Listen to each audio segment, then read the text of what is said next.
members to introduce themselves. Ms. Cook, would you start? It should be on. Is it on? Yeah. Yes. I'm Keelan Cook. I am the labor representative, from Local 150, by Northern Indiana. Hello, my name is Heather Grease. I am a county commissioner for Spencer County, one of the most southern counties in the state of Indiana. Brianna Schrader, I'm an attorney here in Indianapolis at Jansen Schrader Ag Law. Calvin Davidson, representing solid waste sector. Bill Etzler, Vice Chair, and I represent small business. Oh, sorry. I'm Billy Franklin. I am the rural section chief here. Hi, Jamie Brown. I represent manufacturing. Elaine Eckhart, representing the Indiana Economic Development Corporation. Hi there, Stephanie Footmer. Today and from Dion. Clint Woods, I'm the commissioner for Iden. And those of you that are remote. John afternoon. Green, Indiana University. I'm sorry if I interrupted someone. Not at all. Hi, John. Good afternoon, Carrie Kazurski. I represent the utility sector. Ted Nemec here, representing medical.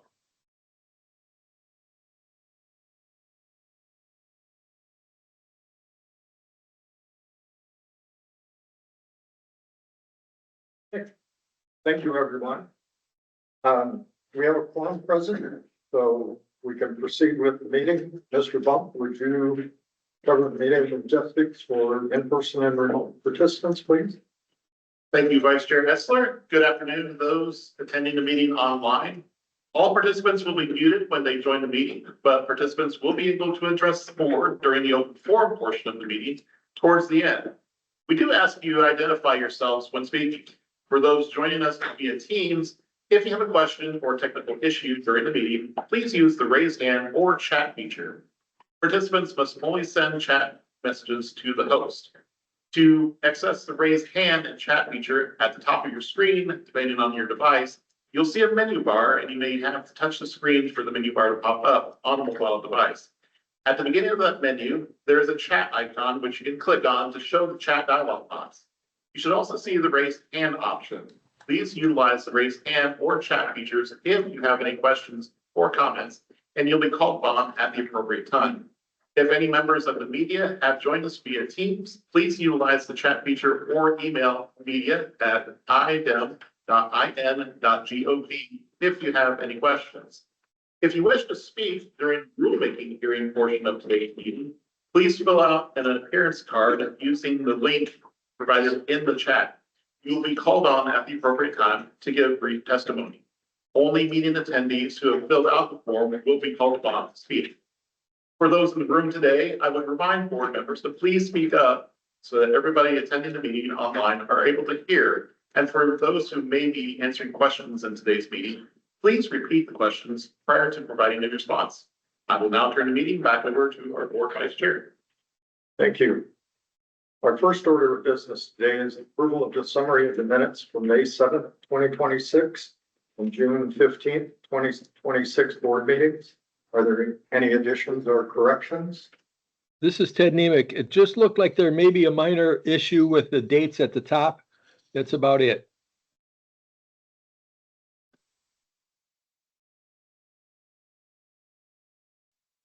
The dates at the top for August 13th are just signifying today's date. Okay, thank you. There are no other additions or corrections. We have a motion to approve. So moved. Second, I'll second. all those in favor, say aye. Aye. Those opposed?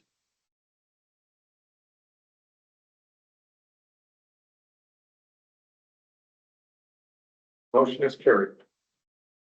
Mr. Woods?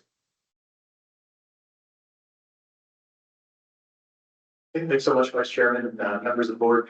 So my name is Clint Woods. I'm the Commissioner of Ryan. I wanted to give a quick update. I've got a full agenda of some final adoption, a couple of important rules and some updates on several cross-cutting items that I know we've been asking the board for some feedback on, as well as some implementation updates of rulemaking that's went through the board's approval process over the last few years related to coal combustion residuals. But wanted to just maybe provide a few quick updates. We've got lots going on at IDEM and maybe then Billy, you provide a little bit more of a detailed coming attractions because we've got a lot coming your way in the not too distant future, and we appreciate your continued work guiding our agency and providing us independent feedback on our rules, many of which are moving through various stages of a few different processes. I want to say IDEM, we're in an interesting spot. I think we may reflect on this a little bit in our May meeting, but we have 800 strong public servants, and last month we celebrated our 40th anniversary as an agency. In July of 1986, so we had a birthday party in one of these attached rooms here, and the governor was kind enough to come and speak to our staff members. And, among other things, we've got a lot of new staff, about 100 folks who started in the last year, but also 12 who remain with us, who were present at the creation of the agency and been with the agency for 40 years, and people who did their function before IDEM existed. So it was a good time of reflection about the progress that we made as an agency, growth in terms of both federal and state environmental law that ultimately we implement, but also changes over time and dramatic improvements that this board has been very much involved in improving air and water and land quality outcomes in the state of Indiana, progress that we're very proud of. So I appreciate the work that the board has done. I know it has been called different names over time and has in the past been split up among air, water, and land work. But the board for us critical role for our rulemaking process, for making sure there are non-rule policies and providing overall feedback to us as an agency to continue upping our game. So I wanted to thank you for the role that you play in IDEM's work, and hopefully to a successful another 40 years in the future as we continue. I do want to provide a few quick updates. Actually, the last 2 days are what we call our extended leadership team has been meeting. So it's about 100 leaders at IDEM, both all of our frontline supervisors, but also subject matter experts and kind of technical senior staff have met over the course of basically once a quarter over the last couple of years to have very detailed conversations about how we grow as leaders and how we talk about things like succession planning and some of the challenges we have as a state agency with a lot of key staff members who are retirement eligible, but also how do we grow those leaders of the future? How do we develop management skills that sometimes are not asked of some of our staff members until they get to a leadership role? But also planning for the future, developing a strategic plan, a vision, agency values that we've articulated. So over the last couple of days, we had some pretty good conversations about two topics. One, some kind of peer sharing of best practices as it relates to being a manager at IDEM. And then secondly, a really detailed conversation yesterday about the key performance indicators that drive us as an agency. And for those of you who've worked with us in the past, we've been driven by a few numbers at IDEM for the better part of 20 years, dating back to the Daniels administration. One around permitting efficiency and how quickly we turn around permits compared to statutory timelines. And I'll say we have a lot of success there and a lot to grow about compared to other state environmental agencies around the country, and the efficiency of our permitting process across air, water, and lands. But then also around compliance efficiency, where not to brag on us too much, but after an inspection gets conducted across one of our programs, facilities get a copy of a written inspection report with usually on average less than 4 days.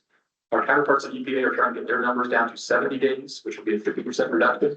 So just give you a sense of how quickly our team works. But as we have evolved as an agency, we also have some really good conversations about other numbers that drive us. How do we measure success in environmental quality? We've had an uptick in press releases and social media outreach and trying to meet where they're at as it relates to a lot of improvements in air, water, and land quality over the last year and a half or so. But then also measures about the quality of our work, about letting people, more about our process, about bringing more people into the rulemaking and permitting process. We're getting a lot of folks who show up at our public hearings, sometimes for our rules, but for a lot of our permits. And only 10 years ago, we get 10 times as many people at a public hearing on a data center permit versus a coal-fired power plant or steel mill. That was what's a data center. But that is driving a lot of our work and the interest in what IDEM does across the federal and state environmental programs. So are there things that we can do to better measure and hold ourselves accountable? So I would love to keep this board up to date as we have that conversation evolve about the kinds of metrics and key performance indicators, both external and internal, that drive our work. And ultimately how we can communicate better with the leaders. I think there's a key role for this board as well as our other boards and commissions in helping to, one, be a sounding board for those efforts, but two, helping get the word out. So I appreciate if you all would let us, as we go through that process over the next few months, keep you updated on that front.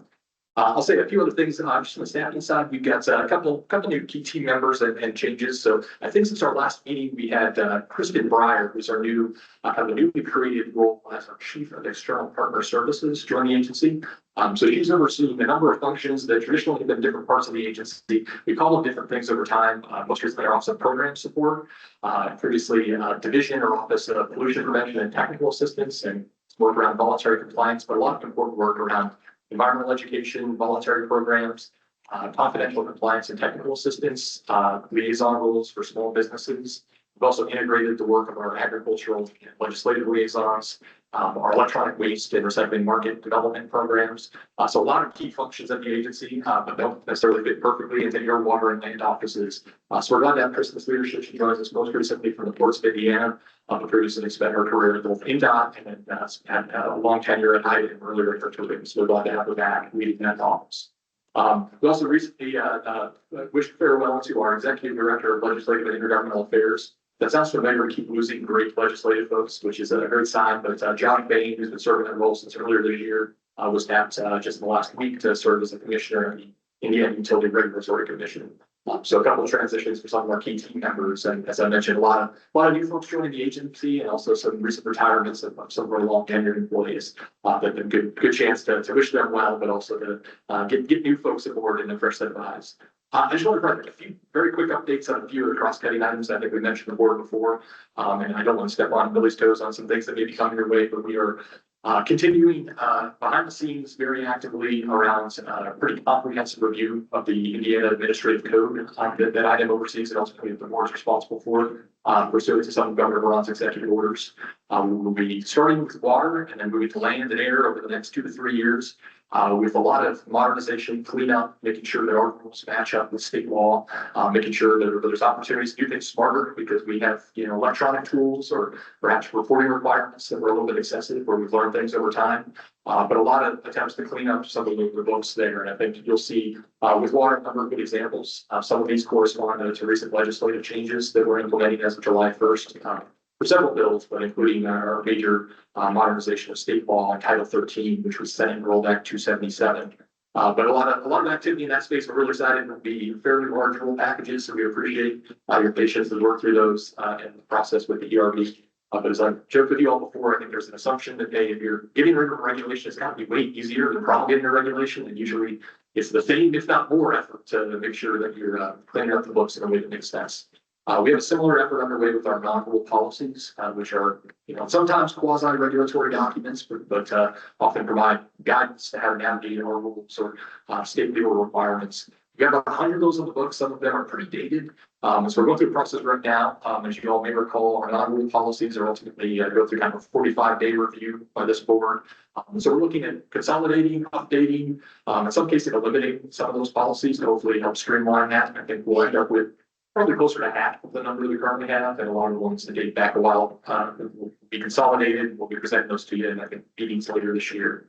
And then the last thing I'll just mention is I think we had updated you all on an effort pursuant to one of the Governor Braun's other executive orders from early 2025, where we got public comments last year on some deregulatory priorities, but this year on ways that IDEM's various professional licensing and certification requirements for things like wastewater, drinking water operators, but also asbestos contractors and underground storage tank workers, whether or not there's opportunities for us to improve that certification process, looking at what other states do, looking at education requirements and frequency of needing to update those things. And we got a lot of valuable comments from the public over a 30-day comment period. And a lot of them were in the direction of, hey, we need to keep high standards because these are important, important roles for not only environmental quality, but public health in the state of Indiana, but some opportunities, I think, to improve some of those programs, which may result in some regulatory changes that we can get under the board on. So we're working through those comments that we received. I think we got about 400, which was a good, robust response across those different certification programs. And so excited to have some opportunities perhaps later this year to present some of those key takeaways and opportunities we have in implementing the governor's executive order. Last thing I'll just say is we continue to work real hard. As we mentioned, a lot of the work that we do, and really the majority of the work that we do at IDEM is ultimately implementation of federal environmental laws and regulations. And so we're continuing to comment more than we ever have in the past on various EPA proposed rules. Just in recent weeks, we commented on regulation in the form of maximum contaminant levels for certain PFAS compounds under the Safe Drinking Water Act.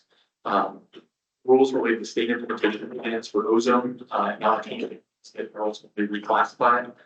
Comments around air permitting and the definition of beginning actual construction, which we found really important for a lot of new projects. Some comments that are related to the presentation here today around coal combustion residuals and the EPA proposal on legacy coal combustion residual and management units. So a lot of comments, very detailed, substantive comments, sometimes with other agencies, but we continue to try to shape to make sure that all of those federal environmental regulations ultimately serve Hoosiers well. And with that, I'll say we are also proud to continue to add Hoosiers to the advisory process at EPA. So here at IDEM, it's not just the boards and commissions that we help to staff and get feedback from, like the ERB, that we really value, but we've seen opportunities in the last year or so to potentially have our staff, but also other Hoosiers serve on various EPA advisory committees. I think I mentioned before, the Science Advisory Board at EPA now has a key IDEM staff member in the Office of Water Quality, but also 3 other Hoosiers. So we've got 4 on a 37-member board. It represents national scientific policy. They also enforce EPA across all rules. That's more than any other state. That's awesome. We also have 1 of the 7 members of the Clean Air Scientific Advisory Committee for EPA, who's from our Office of Air Quality, another expert in the field, and somebody that will help shape good policy for years in the future. And then just in the last week, we had 2 Hoosiers named to the Local Government Advisory Committee of EPA. So our Representative Kendall Cope was reappointed, and the Mayor of Connersville was also appointed. So we're excited to then again have more people from Indiana than either state helping shape local government priorities for our federal counterparts. So we think they'll pay a lot of dividends down the line as EPA continues to move very quickly across the various federal environmental regulatory changes. And so I'm excited to share those updates. I think that was it from our end. The last thing I'll maybe just mention, given the events of this week, is we have a lot of work at IDEM that people may not realize. And one of those 4 months around emergency response. So with the severe weather that we've experienced in the state, our emergency response team, which has representatives in all 4 of our regional offices at our laboratories in Shadewood, as well as here in central office, all have important responsibilities as it relates to responding to severe weather events and disposal of certain materials and responding to spills that may have resulted from the severe weather, obviously in conjunction with a number of other agencies. So we really wanted to recognize the work that we do and our team does in rapidly responding, but also I think in what are sometimes trying times for Hoosiers, just wanted to make sure it wasn't missed that we're on our hearts and minds with them, and that's proud of the work that IDEM has done to make sure that we have environmentally protective emergency response activities during severe weather and other events. Mr. Chairman, that was all the comments I have. I'm also happy to answer any questions. Any questions for the commissioner? Thank you. Ms. Franklin, on our rulemaking report. Good afternoon. My name is Billy Franklin. I am the chief over the rules development section within the Office of Legal Counsel. Currently, our next board meeting is tentatively scheduled for October 15th, 2026. At that meeting, you can anticipate seeing the presentation of permanent rulemaking for lower vapor pressure, also known as LRVP, for preliminary adoption. This rule was recently approved for an interim rule during the June board meeting, so it will be nearly identical to that rule for the full rulemaking. We will also be presenting the open burning rule for preliminary adoption. This rule proposes amendments to the open burning requirements, adding an exemption for fire departments and Indiana Department of Homeland Security that conduct open burning for the purposes of fire training. And like the commissioner mentioned, we do have some fairly large rule packages coming down the pike. We are in the middle of working on that. It's pretty in depth. And we'll have that more information to come as we get closer to those days. That's all I have for now. Is there anything, anybody have any questions? Thank you. So we'll proceed to our rulemaking actions. Today, we're having a hearing for the following board actions, final adoption for the following rules, the National Ambient Air Quality Standards References Rule, and the Public Water Supply Construction Fees Rule, as well as a report regarding our fees work group and a presentation regarding the CCR program from the Office of Land Quality. The rules being considered at today's meeting were included in board packets and are available for public inspection at the Office of Legal Counsel, 13th floor, Indiana Government Center North. The entire board packet is also available on IDEM's website at least 1 week prior to each board meeting. A written transcript of today's meeting will be made. The transcript and any written submissions will be open for public inspection at the Office of Legal Counsel. A copy of the transcript will be posted on the rules page of the agency website when it becomes available. And now we'll swear in the court reporter. Will the official reporter for the cause please stand, raise your right hand, and state your name? Betty Meyer. Do you solemnly affirm that you will keep complete and true notes of all that transpires and prepare a transcript thereof and faithfully perform all duties imposed upon you as an official reporter of the state of Indiana? Yes. Thank you. The first rulemaking is a public hearing on final adoption of the National Ambient Air Quality Standards References Rule.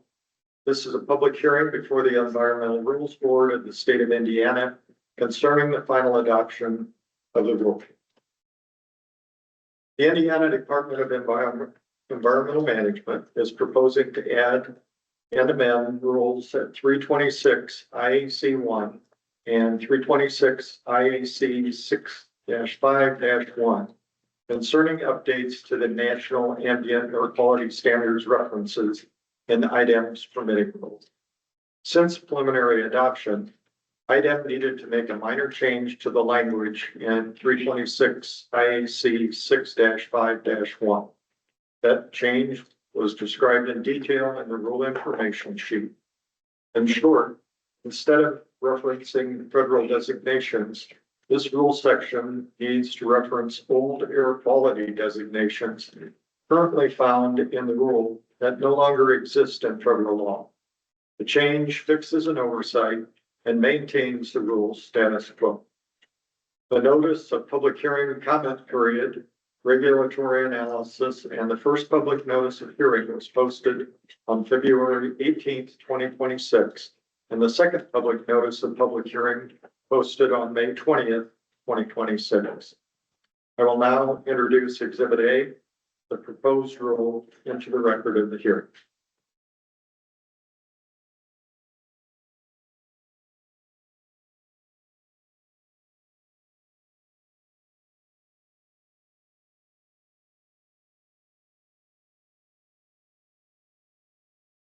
Are there any speaker cards? No, sir. Is there anyone else that would wish to speak? If not, this hearing is concluded. Board will now consider the final adoption of the National Ambient Air Quality Standards References Rule. Is there any discussion from board members? If not, I would entertain a motion to amend the rule as presented.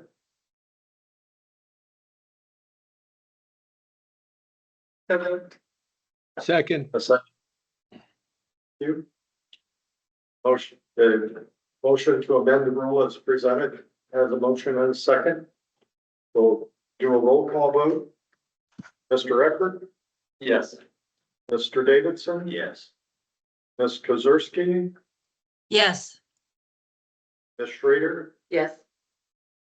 Mr. Miller? Yes. Ms. Cook? Yes. Ms. Graves? Yes. Dr. Nemec? yes. Ms. Brown? Yes. Mr. Green? Yes. Ms. Whitner? I was already in our DNR already. Okay, sorry. I'll take that. And the vice chair votes yes.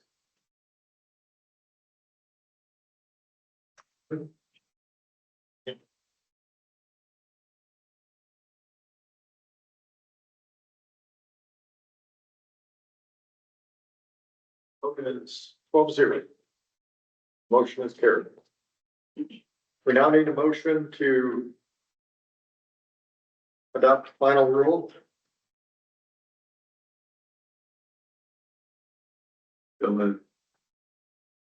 Second. Thank you. We have a motion and a second to adopt the final rule. I will now conduct a roll call vote. Mr. Eckert, Yes. Mr. Davidson, Yes. Ms. Kazurski, Yes. Ms. Schrader, Yes. Ms. Cook, Yes. Ms. Reese, Yes. Dr. Neely, Yes. Ms. Brown, Yes. Mr. Green, Yes.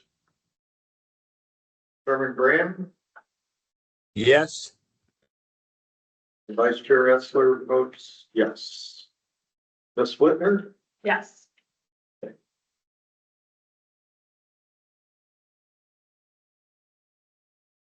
and vote passes 12-0. Thank you. The next item is a public hearing before the Environmental Rules Board of the State of Indiana concerning the final adoption of the Public Water Supply Construction Fees Rule. The Indiana Department of Environmental Management is proposing to amend the rules at 327 IC 8-3-7 concerning the applicability of construction permit fees and annual operating fees for public water supply owned and operated by churches and governmental nonprofit organizations in the state. The notice of public comment period, regulatory analysis, and the first notice of public hearing was posted on February 18th, 2026. And the second notice of public hearing posted on May 20th, 2026. I will now introduce Exhibit B, the proposed rule, into the record of the hearing.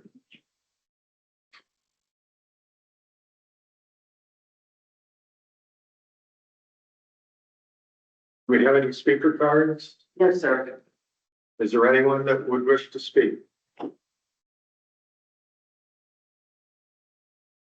Thank you. This hearing is concluded. The board will now consider the final adoption of the Public Water Supply Construction Fees Rule.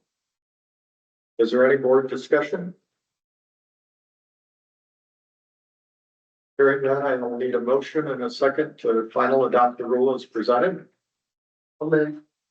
Second. We have a motion and a second. We'll now hold a roll call vote. Mr. Eckert, Yes. Mr. Davidson, Yes. Ms. Kazurski, Yes. Mr. Schrader, or Ms. Schrader, I'm sorry, Yes. Ms. Cook, Yes. Ms. Greaves, Yes. Dr. Neely, Yes. Ms. Brown, Yes. Mr. Green, Yes. Vice Chair Etzler votes yes. Chair Graham, Yes. the vote is 12-0. The motion, oh, Ms. Whitman, Yes.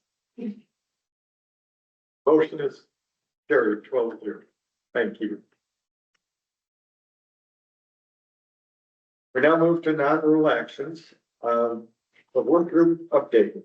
The fees work group has been meeting on a regular basis now. Just recently, we did some additional research and study on solid waste permit fees. And so with the addition of that to our work group cast, we are going to be continuing to meet for the next few months. And we hope to bring an update back to the board at the next meeting. And finally, we have a presentation on the CCR rule. Mr. Wolf?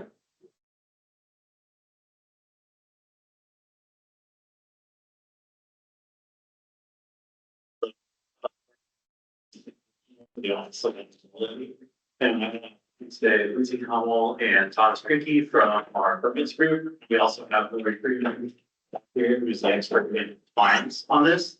We just put together a little presentation not too long ago, for the rule to start our efforts to gain primacy for the CCR program for Indiana. And I'm happy to say that we're well on our way. We have submitted our application and it is being reviewed by EPA. So we're going to go ahead and run through what the program is about, where we're in the process of what we're getting ready to do, the staffing that we'll probably need to be able to do this program, and a little bit about the financials to be able to make this program work. So with that, I'll go ahead and have Lindsay kick things off. Devin Carlin.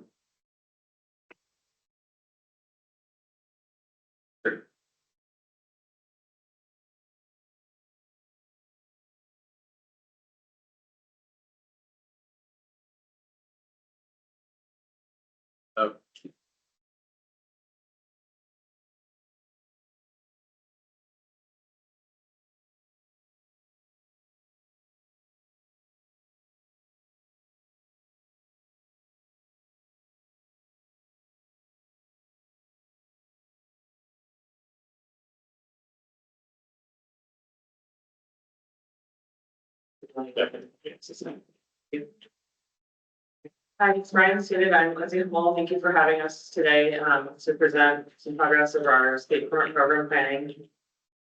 Before we begin, we'll go over an agenda, reviewing what we'll be talking about today. We'll start off with a history of CCR regulations and current efforts, followed by a program framework presentation, showing what we're planning for staffing to support the program, along with some financial details that will also help support the program. As you may be aware, the current universe of federal regulations started off by two big events that released coal ash into the environment. One was in Kingston, Tennessee in 2008. And then the other was into the Dan River and Eden, North Carolina. Both of these were significant releases causing impacts to human health and the environment. And kicked off a lot of discussion about regulating coal ash that wasn't previously well managed. These events led to the first EPA regulations in 2015, followed by some additional changes later to incorporate additional legacy sites that had not been captured. And when we're talking about CCR, it's important to distinguish the federal definition of CCR, which includes fly ash, bottom ash, spoiler slag, and flue gas desulfurization materials generated from burning coal for the purpose of generating electricity at utilities and independent power producers. There is coal ash associated with other industries, but here we're just talking about electric utilities and independent power producers. Indiana's current universe consists of 9 utility companies, 22 former and current generating stations, and all comprising of about 5,000 acres. That's on the low end of our estimates.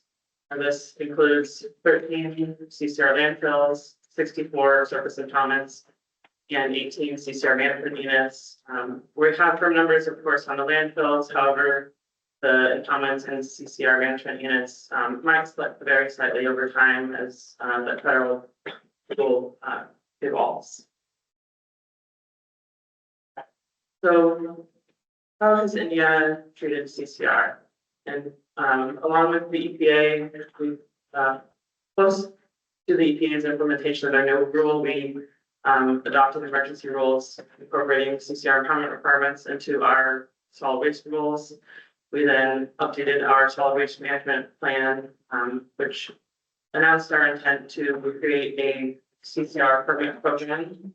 And after that was approved by the EPA, we launched into some rulemaking, which involved discussions with the industry and the public through the comment process to develop the current CCR permit program. That new rule at 329 IAC 14 was finally adopted by the Rules Board in 2025 in December. Now that that has been adopted, we are launching into the path to EPA approval of our state program. So in December 2025, of course, the ERB adopted the new rule. Between that and June, we developed the application to the EPA and submitted it in June 2026. And now we're in a waiting period to allow the EPA reviews that application. We expected should be about 2 to 3 months before we hear our initial feedback from the EPA. And then we'll transition into a completeness process in which the EPA will have a 60-day public comment period and have a timeline for a decision on the program. So the very, very earliest we expect a program in place and established will be in March 2027. Our current program, in the meantime, our current permitting program preparation involves confirming some functional program structure, incorporating the database, updating the database and tracking integrations, bringing our stakeholders along with us. We don't want them to be surprised by anything we're planning, so we're involving them in our discussions of next steps. Also creating forms, templates, internal and external guidance documents, and updating our website. Once the EPA approves our permit program, there will be a couple of things that then our permit program will be effective immediately upon the EPA approval, and regulated utilities will have 180 days to submit an application, a closure application for these sites.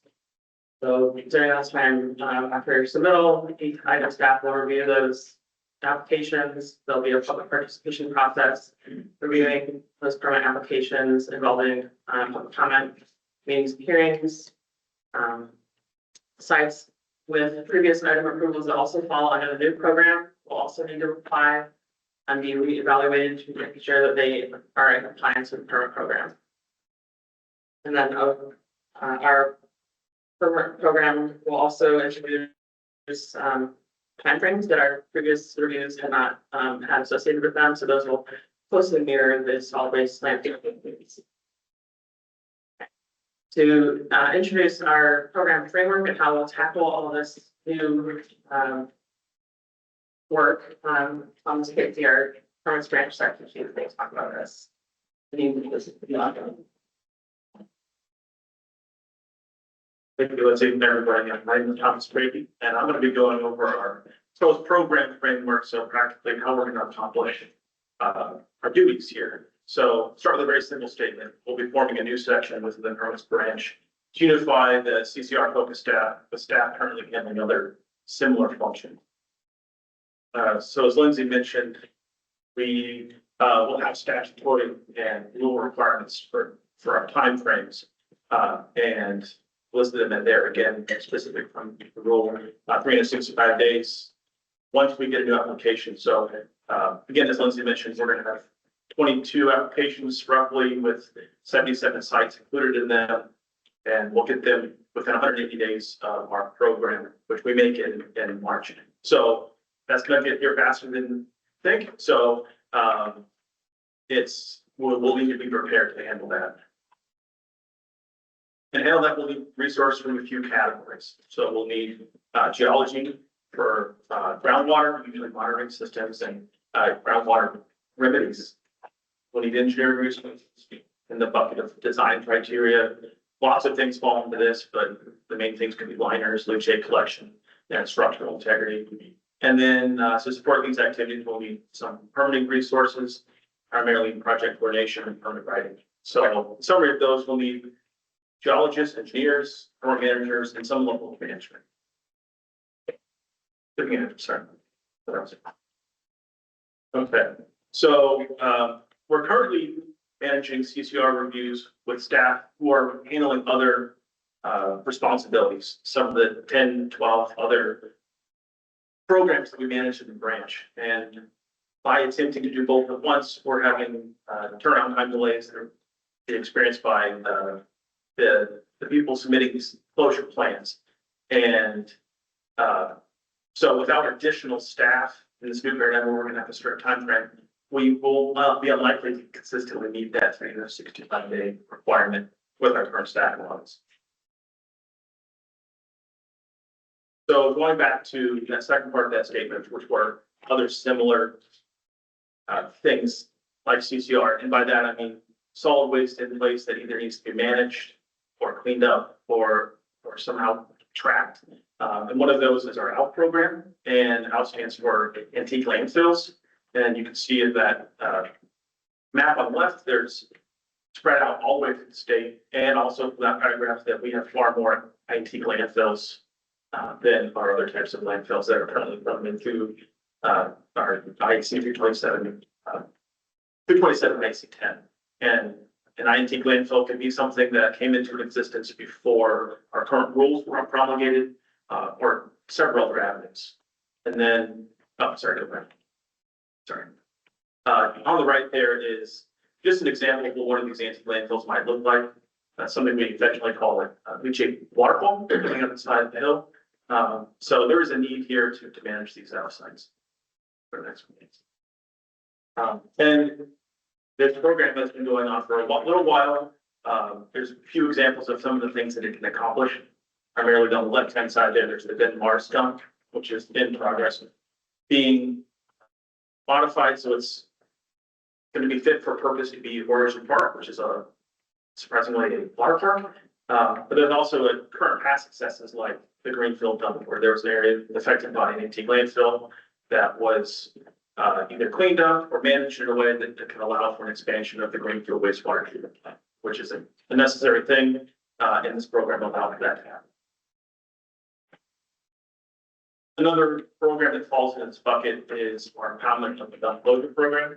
Our service impoundment closures get their authority through IC 10, but they involve cleanup of impoundments or open dumps, essentially either solid waste that gets on the ground, do it up and dump, or maybe a closure of an NPDS permitted impoundment that no longer has an NPDS permit. So there's a requirement to take that solid waste, either clean it up or close it in place, and that can involve submitting a plan to clean it out, go through that plan, do monitoring at the end of it to verify that it's clean, and then they would get approval saying you are now able to use this site for any purpose you'd like. And that's an example there where it shows waste in place with grass on top, the waste getting piled up and cleaned off, and then waste, they're taking conformational samples of that soil at the bottom to make sure it's now getting back to background, and then a clean area where they can go ahead and do it different.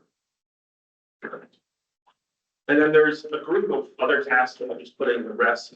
I'll go through all of these, but they are just things that either permit adjacent or fall in that bucket of tracking things that are solid waste in place, namely what happens after a landfill is closed, who's tracking that, making sure it's okay, and that can be the solid waste final post closure.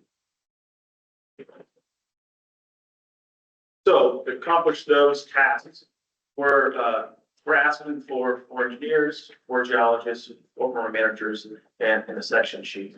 And we arrived at some of these levels based on our current processing rates with FTE and currently tasked with managing these areas, and also with light of how fast we're going to need to get these approvals through in that first year once we get them.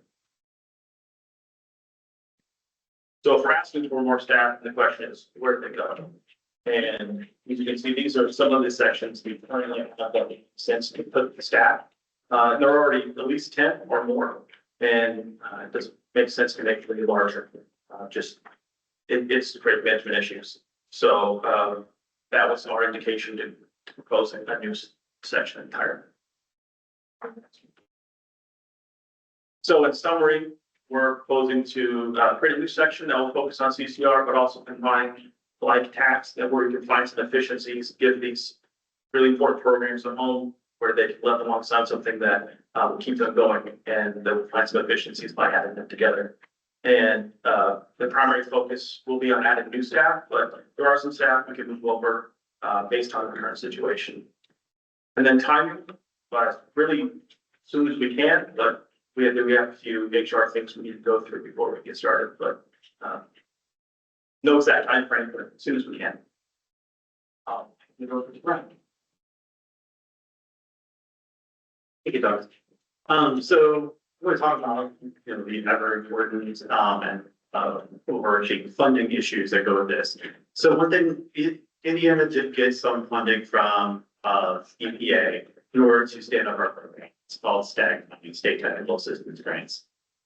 We were able to get about a little over $1 million We still have $1,34,000 left in our current balance.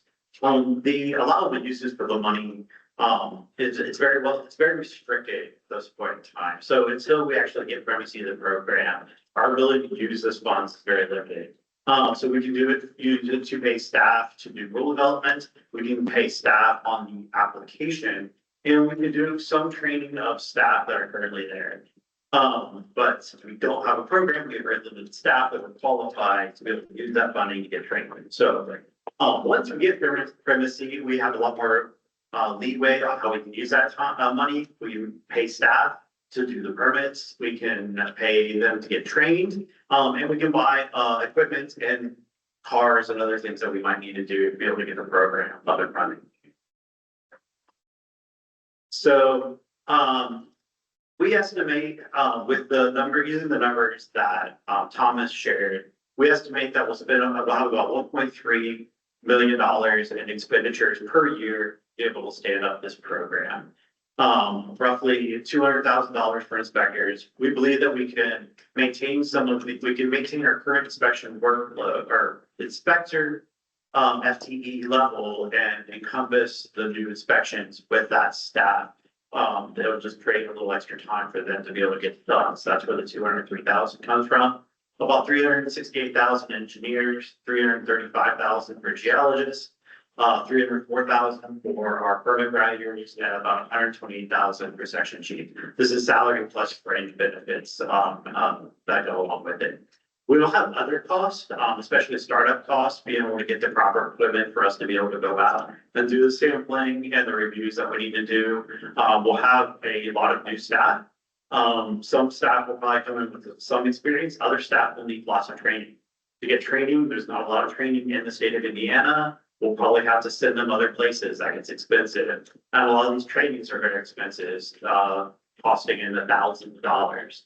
And then we'll attend conferences with other states that are in the same boat as us. There are about 9 to 10 other states are roughly the same area as us as far as standing up their programs. And there's lots of little conferences that we have where we can share information and difficulties and solutions to those difficulties so we can create an efficient program. So how do we pay for all this? One, we can use that STAG funding, and that will help us out a lot at the beginning while we're still trying to collect our fees. Well, we will be able to do a one-time permit application fee. And that will generate roughly $1.5 million to $1.8 million. So that would be a one-time fee that we'll get, and we'll be able to add to our STAG program. There's also with the permits, after you issue the permits, if you have for each of the active units that are not closed yet, there's an annual fee of $20,500. Once a unit is put into closure and they're in the post-closure care where they're just doing monitoring, their annual fee is $10,000 until they're done. And that's roughly about 30 years is what they expected. Monitoring period is for a post-closure. Could be earlier, could be longer, depends on the results. And for the landfills that have CCR material in it, it'd be $41,250 for the landfills. But same thing, when it goes into post-closure, you're doing the post-closure monitoring, you're looking at $10,000 per unit. So, roughly speaking, you noticed that does put us in about a position where our income is slightly over what our expenditures are per year. However, as things start closing, that fee goes from $20,500 to $10,000. So we expect in the beginning of the program to get a big glut of facilities that are closing instantly.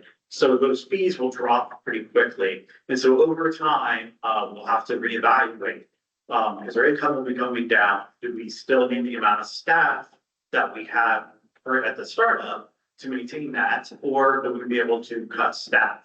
Or would we still need that staff because we're having a lot of extra work that's done, which I'll talk about some remaining issues. So would we need to raise those fees in post-closure or before closure in order to keep the program solvent? It's actually based on statute. We are set scheduled to reevaluate the fees in 2027 to make sure it's solvent because The program is supposed to be solid. The income is supposed to match what the cost to run the program. Since we haven't stood up the program and we're only gonna have a full year until the end of 2027, that seems like an unrealistic thing to do because we really don't have any additional data that we don't already have right now. So it probably would be useful. So it's something we'll probably have to evaluate soon in the future, though. After we get some data, we'll probably come to the rules board with this additional data to generate a conversation about whether fees should stay where they are, if they should go up or they should be dropped. A couple of considerations that weren't really incorporated into things to begin with is there's no fees for modifications or renewals. This will happen. We expect that people will change their closure plans as technology changes or as they encounter difficulties in implementing their plan that they have at the site. They will request changes. There will also be situations where maybe the post-closure situation changes. Now they want to put some sort of industry on there or a park or a data center or something. And we would have to review, do a geological assessment, do an engineering assessment to make sure it's actually safe to do what they're proposing on that site. That would cost us time and money to be able to do those reviews.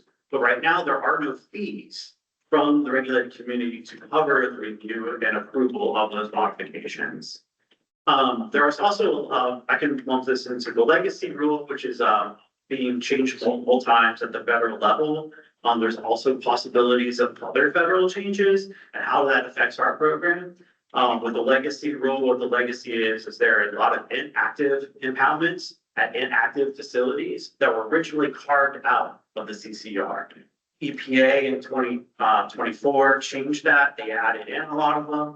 And then in 2026, they have a different one that's going to take some out. We're not exactly sure what the legacy rule is going to look like, how many of those legacy units will actually be covered by whatever regulation is put into place, and how many of those we actually have in Indiana. So it's a big question mark that we have. And again, that can have a fiscal impact.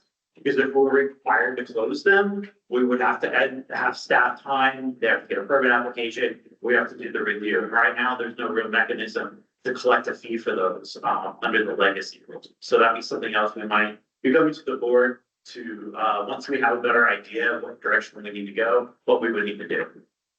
So I think that's the last slide I have.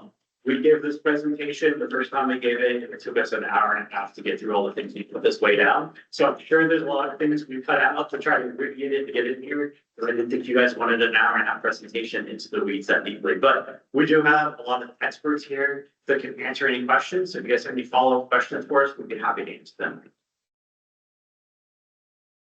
Any questions from the board? Sure, I'm just gonna maybe a couple quick comments. I just wanted to maybe underscore, I think, our thought process here is I know the coal combustion residual rulemaking came to the board a couple of times, and you'll probably remember several periods on that front. I wanted to kind of give you a sense of it's a big program, and I think one thing I want to make sure to underscore is this will be the largest CCR program in any state in the country. So we have more coal combustion residual sites than interstate. So big project for us. A lot of work obviously has gone into planning.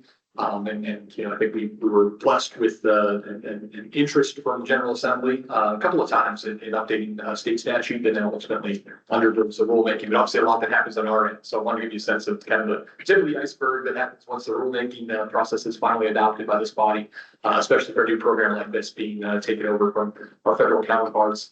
And then the other thing I was going to just underscore is I think there's it's good that we get kind of an incremental process to revisit some of these questions, both with the board and as well as the state legislature, because it's Yogi Bear said the predictions are hard, especially about the future. A program like this, we want to close these sites, but there's also predictions about revenue that comes in, the size of our staff, and who's doing what. Some of the things that I think we are going to probably need your help in implementation in the future. This one is a really good, nice snapshot of where I think we're set up for success, but also want to make sure that we're being humble and keeping you all up to date on that front. But I do want to recognize Brian and the Office of Land Quality team for their foresight trying to plan some of these things. Some of that involves reorganization and staffing and revenue forecast decades in the future, and trying to get people in the right spot in a program that is still relatively new, even though it's been a federal program for close to 10 years now. So just wanted to give a little bit of context there. And I think one other piece that I think Brian did touch on there, but just to give you a sense.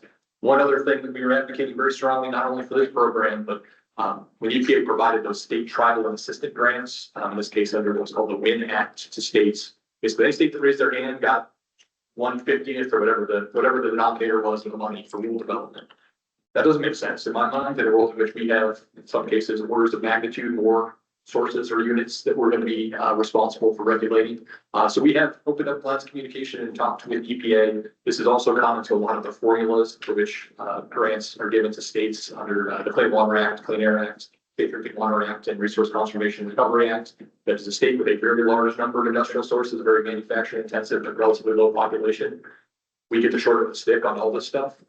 So we are working with EPA this week. Had a call with their chief financial officer to help inform their fiscal year 2028 budget to see if perhaps we get those formulas to better serve Hoosiers, given the amount of work that we have, given the nature of our state. So I just want to underscore that point. I think we've got some strong support from our congressional delegation and hopefully for folks at EPA towards any future federal dollars that are available to supplement those fees to help run a very successful, again, the most robust, and I think will be the best program in the country.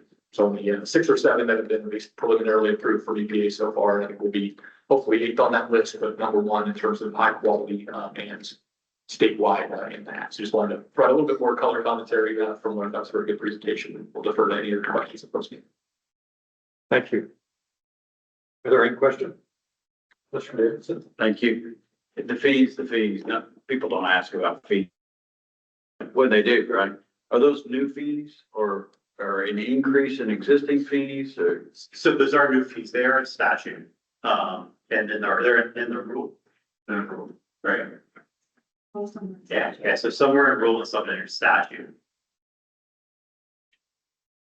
But the statute does give the environmental support the authority to review them to ensure that they are covering the cost of the program. Thank you. Anyone else? Thank you very much. Oh, sorry. We yeah. have questions. Couple of questions from our remote folks. Thank you very much for the presentation. I did have a question. If you could clarify the antique landfill and impoundment comments, are those types of facilities expected to be governed by the same body, or were you just giving examples of other types of work that are done in a similar space in terms of closing legacy issues? Yeah, that's a great question. So they are CCR units and they're not regulated under the same authority. But the evaluation between a geological engineering perspective and the type of mechanisms that are used to close them are mostly what is done with CCR.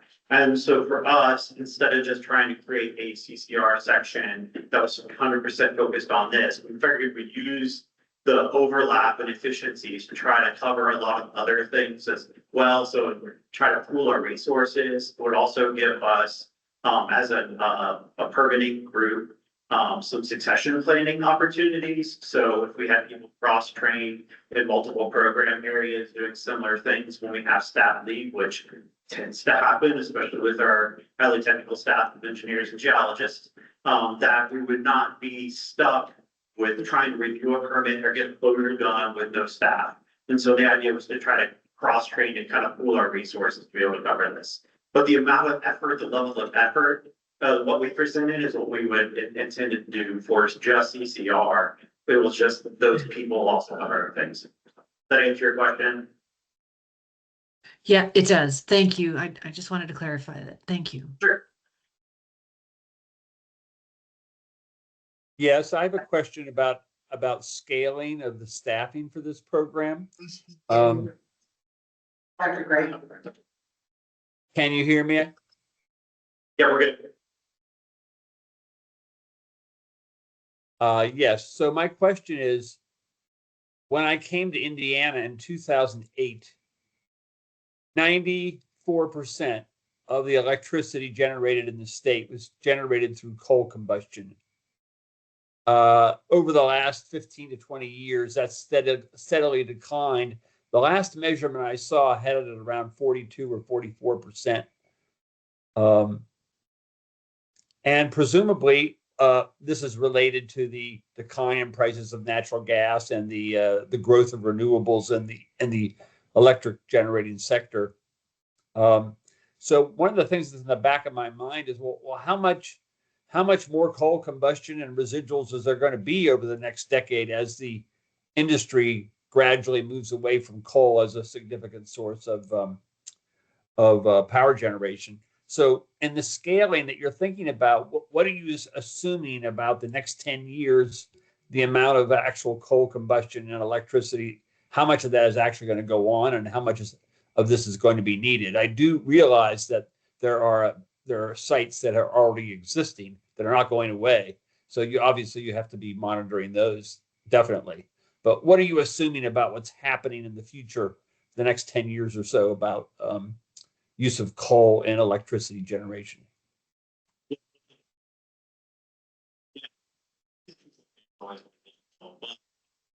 Use facilities that do have energy generating units that use coal. They've already built the impoundments, and they have many years of storage still in the impoundments left.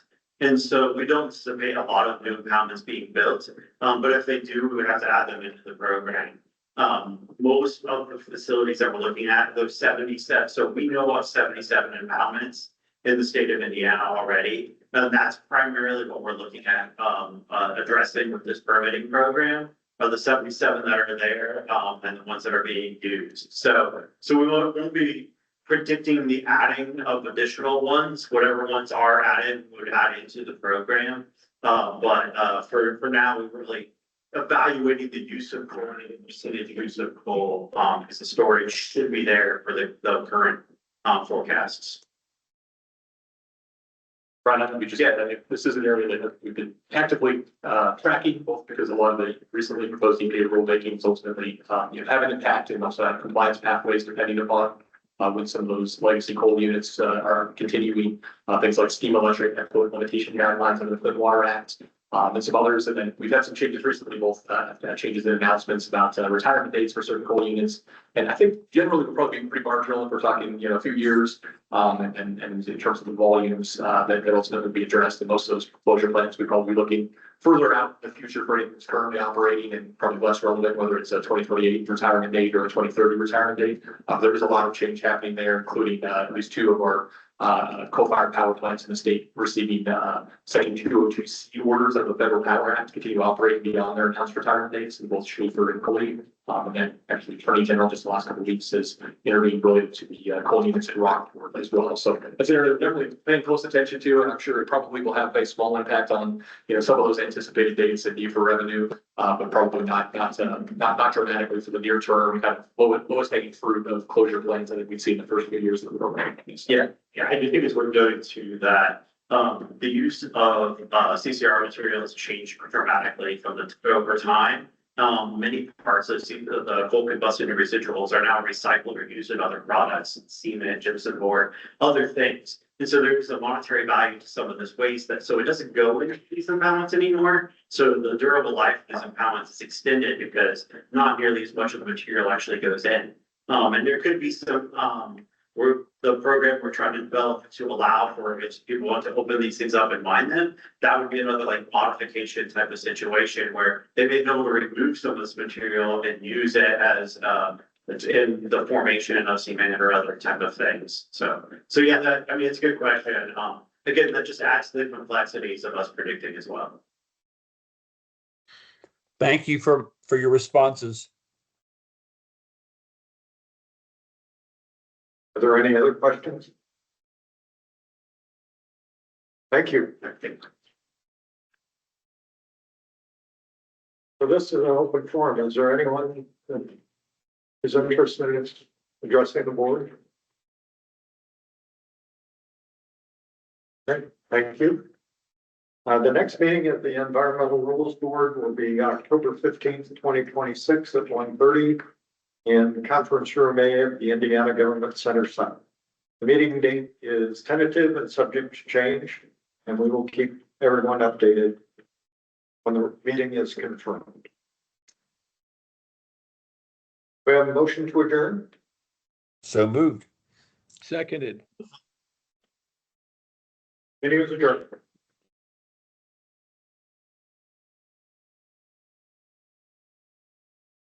Thanks.